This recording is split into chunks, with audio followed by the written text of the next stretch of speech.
अस्सलाम वालेकुम friends, welcome back to top smarties drama serial Mufaad Parast. Mahrukh की बातों में आकर आलिया ज़ारा को उसके बाप के घर भेजने के लिए रजामंद हो गई। महरू ने माँ को समझाया कि अदील इतना अमीर इंसान है, उसमें ज़ारा का हिस्सा भी तो होगा, तो आप क्यों कर ज़ारा को घर बिठा के रखे हुए हैं। अदील के घर भेजे ज़ारा को ताकि वो वहाँ से अपना हिस्सा लेकर आए। और वैसे भी ज़ारा का बाप इतना बीमार है, कितने ही दिन तक जिएगा। बाद में ज़ारा को तो उसका हिस्सा मिलेगा ना, तो बस आप एक बार उसको वहाँ से जाने दें ताकि वो अपना हिस्सा वहाँ से ले आए, फिर वो सब कुछ आपका ही होगा। अब यहाँ पर आलिया ने भेजने के लिए रजामंद तो हो गई और साथ ही साथ ज़ारा को बता भी दिया कि कभी भी अपने बाप के लिए अपना दिल नरम मत करना।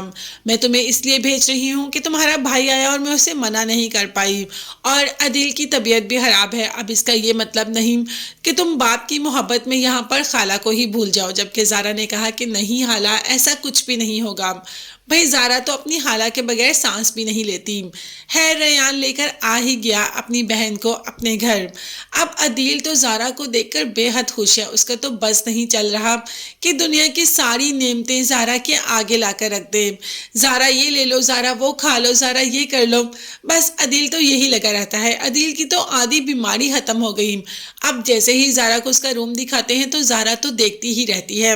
रूम में उसी के बचपन के टॉयज जो कि अदील ने खरीदे थे कि कभी ज़ारा को दूंगा, और उतने देर में ज़ारा इतनी बड़ी हो गई कि अब वो उनसे खेलने के काबिल ही नहीं रही। और साथ ही साथ ज़ारा की माँ की तस्वीर, अदील की तस्वीर, हर चीज़ सजाई हुई थी कमरे में, जिस पर रेहान ने बताया कि ये कमरा तो शुरू से बाबा ने तुम्हारे लिए ऐसे ही सजाया है। उन्हें यकीन था कि तुम एक ना एक दिन ज़रूर आओगी, और देखो तुम आ गई अपने रूम में। ज़ारा सबसे ज़्यादा खुश अपनी माँ की तस्वीर को देखकर यहाँ पर होती है। दूसरे ही दिन ज़ारा जब रेहान से बातें कर रही होती है तो अदील भी आ जाता है और कहता है कि भाई ज़ारा, तुम भी बोला करो, तुम तो बोलती ही नहीं, तुम इस घर का हिस्सा हो, इस घर की फ़र्द हो। जिस पर ज़ारा ने तो बहुत ही रूड जवाब दिया और कहा कि ना मैं इस घर का हिस्सा हूँ और ना ही मैं इस घर का फ़र्द हूँ, और ना ही मैं आप लोगों को अपनी फैमिली समझती हूँ। ये कहकर ज़ारा उठकर वहाँ से चली जाती है और अदील काफ़ी देर तक सोचता रहता है, मगर उसे ये भी यकीन है कि उसकी बेटी एक ना एक दिन उसकी हो ही जाएगी। अब रेहान को और रेहान की माँ को इस बात का बुरा तो ज़रूर लगता है, मगर वो जानते हैं कि ज़ारा के दिल में जो भी सारा नफरत भरी है उसकी खाला ने, वो एक ना एक दिन आहिस्ता आहिस्ता निकल ही जाएगी।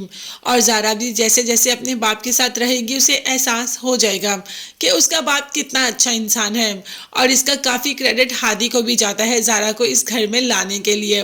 हादी और सलमा अब ज़ारा के रिश्ते के लिए पहुंच ही जाते हैं मुनीर के घर, जिस पर मुनीर कह देता है कि अब ये इख्तियार मेरे पास नहीं है, अब ये इख्तियार उसके बाप के पास है, क्योंकि अब ज़ारा मेरे घर नहीं रहती, वो अपने बाप के पास रहती है। जिस पर आलिया ने कहा कि ज़ारा वही करेगी जो मैं चाहूँगा।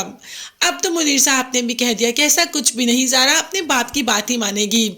जब उसका बाप हॉस्पिटल में था तो तुमसे पूछे बगैर वो हॉस्पिटल में चली गई, तो तुम ऐसा कैसे कह सकती हो कि ज़ारा वही करेगी जो तुम कहोगे। भाई अब ज़ारा की शादी का सारा इख्तियार अदील भाई का है, और अदील भाई जो कहेंगे वही होगा।